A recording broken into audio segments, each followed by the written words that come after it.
À l'occasion du lancement de la phase 4 du projet des balles, le barreau de Port-au-Prince salue et se félicite de son partenariat avec l'État haïtien à travers le ministère de la Justice et de la Sécurité publique et la MINUSTA, lui permettant de rendre la justice plus accessible à un grand nombre de citoyens dépourvus de moyens économiques.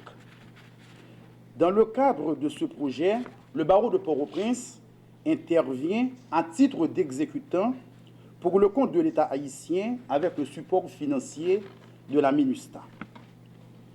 Depuis à peu près une décennie, des bailleurs de fonds s'impliquent pour combattre la détention préventive prolongée.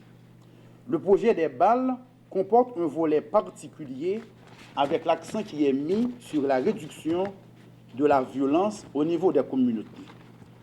Le partenariat avec l'État haïtien et la MINUSTA remonte à l'année 2012. Le barreau de Port-au-Prince, porté sur les fonds baptismaux le 29 juin 1859, suite à la loi du 7 juin de la même année, a toujours été concerné par l'assistance légale. En effet, le Code d'instruction criminelle prévoit que nul ne peut comparaître au grand criminel sans se faire assister d'un avocat et investi par voie de conséquence le doyen du tribunal de première instance de la mission d'en commettre des défenseurs.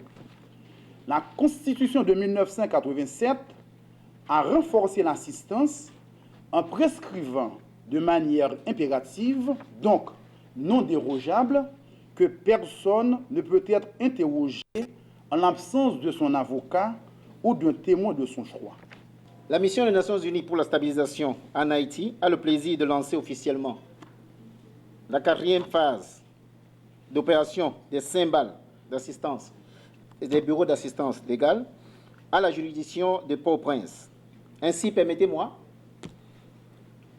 au nom de la représentante spéciale du secrétaire général des Nations Unies, Mme Sandra Honoré, au nom du chef du bureau de la section réduction de la violence communautaire, de vous remercier, chacun de vous, bien entendu, pour votre participation, brillante participation, afin de rehausser par la cérémonie de ce jour.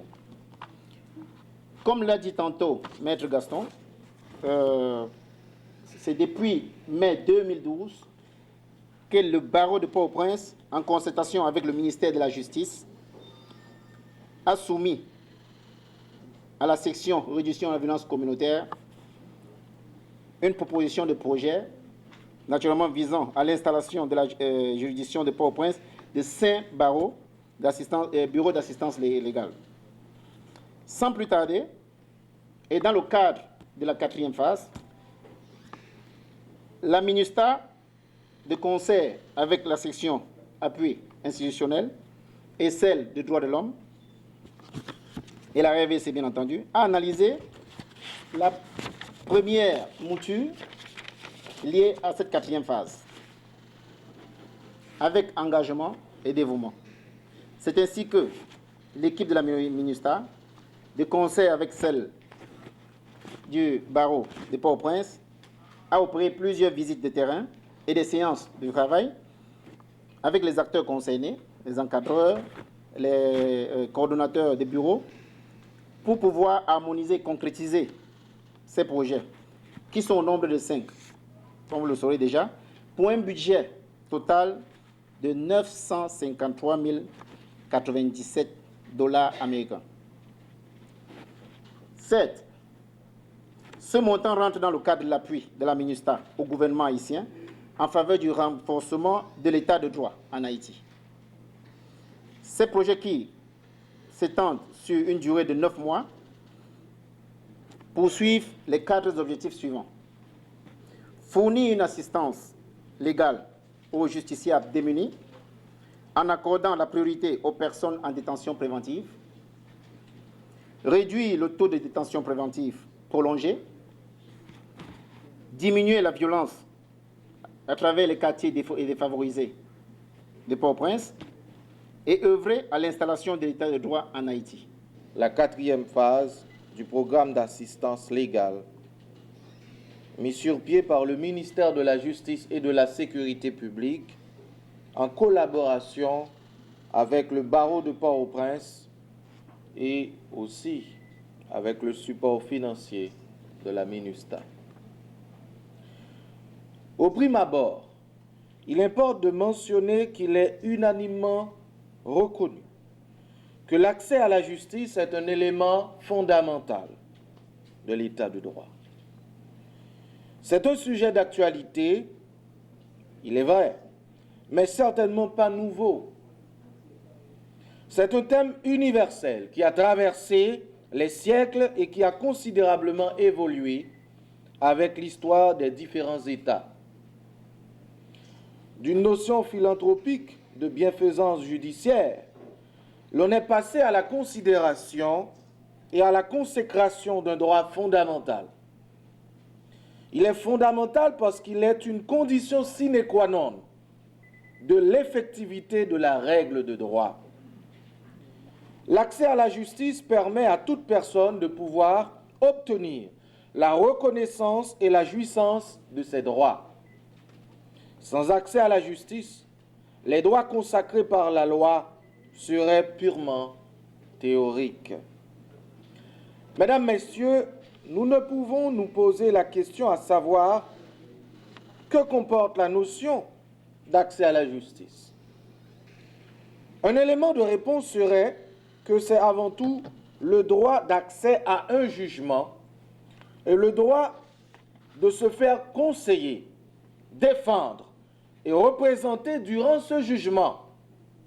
Mais c'est également, comme le déclare la Convention américaine relative aux droits de l'homme et le Pacte international relatif aux droits civils et politiques ratifié par Haïti, le droit à un recours effectif devant un tribunal, le droit à ce que sa cause soit entendue équitablement, publiquement et surtout, j'insiste, dans un délai raisonnable.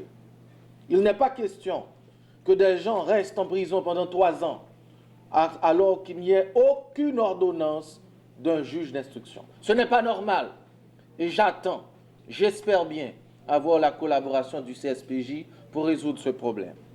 De décembre 2012 à juillet 2016, cela fait déjà 4 années depuis que ce projet BAL a été implémenté par le barreau de Port-au-Prince en partenariat avec le ministère de la Justice et de la Sécurité publique et la MINUSTAH. Au cours des 3 premières phases, reparties dans 5 bureaux d'assistance légale établis à Pétionville, Bel-Air, Carrefour et au centre-ville, l'équipe composée dans un premier temps de 56 avocats, puis de 72 dans un second temps, a donné à travers les sous-commissariats, les commissariats, les différents tribunaux, les centres carcéraux, le parquet de Port-au-Prince, la cour d'appel et la cour de cassation, une assistance juridique et juridictionnelle à 22 227 personnes, dont 17 190 hommes, 3 581 femmes et 1456 mineurs en conflit avec la loi. Au cours de la 3e phase, qui s'est clôturée en mars dernier et qui s'était étendue sur une durée de 10 mois, nos assistants légaux ont fourni leurs services à 8 036 personnes. Parmi ces personnes, 4 164, soit 549 femmes et 296 mineurs, ont pu retrouver leur liberté, certains après une longue période en détention préventive prolongée. De notre côté, 393 décisions de condamnation ont été prononcées et les personnes concernées fixées sur leur sort. On y compte 12 femmes et 29 mineurs, tous des garçons.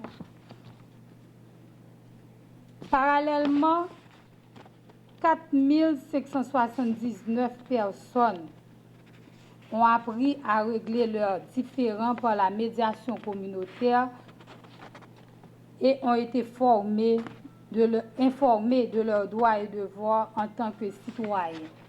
Il s'agit des leaders communautaires.